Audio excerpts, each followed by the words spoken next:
Welcome back to Urban Creative. Today, onions, onions, onions. I am going to try my hand at making caramelized onions using the Instapot. I will link the recipe I'm using in the description below. Let's just jump right into this.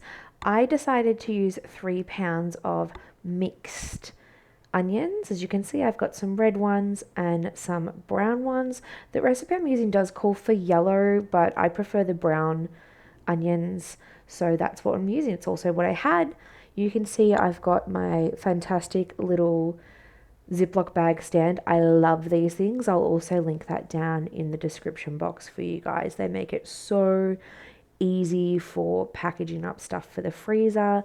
This is just a bag of onion bits and skins that I had going today because I did dice and slice some onions before doing this little project, just to have in the freezer easy on hand. So as you can see, the bag's quite full by this point, but I'm just going to keep putting little bits in there, and I will use that to make some veggie broth or chicken broth later down the track when I've got enough bits and pieces to do that with. I did do some research and looked at a couple of different recipes before I settled on this one, and I did notice that most of them recommend yellow onions because it's a all-purpose and best for caramelized onions, but having the mixture, a lot of people recommended with red and possibly shallots, produces a bit more of a complex flavor profile. So that's another reason why I chose to do the mixture that I've done.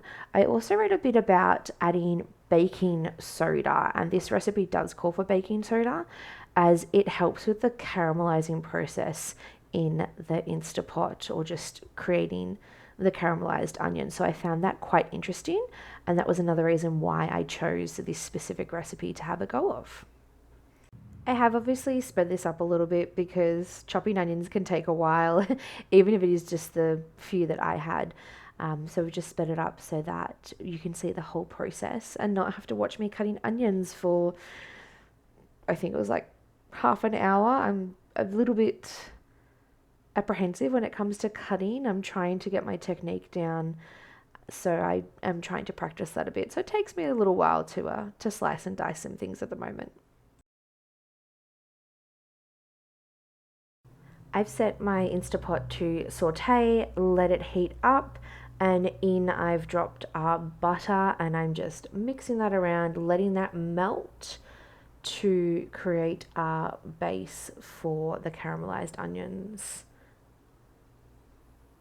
As you can see, that took no time at all for that butter to melt once the Instapot was ready, and in go 3 pounds, which I think worked out to be about 8 onions.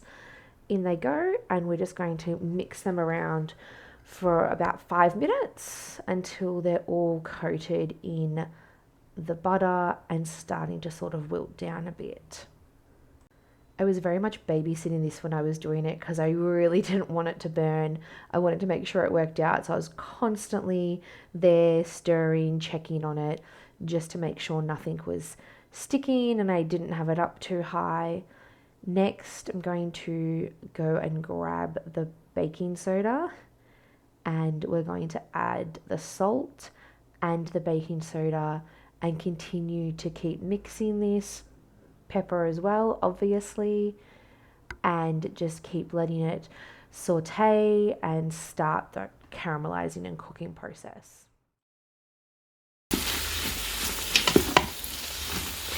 Wow, I'm glad I only did a single batch.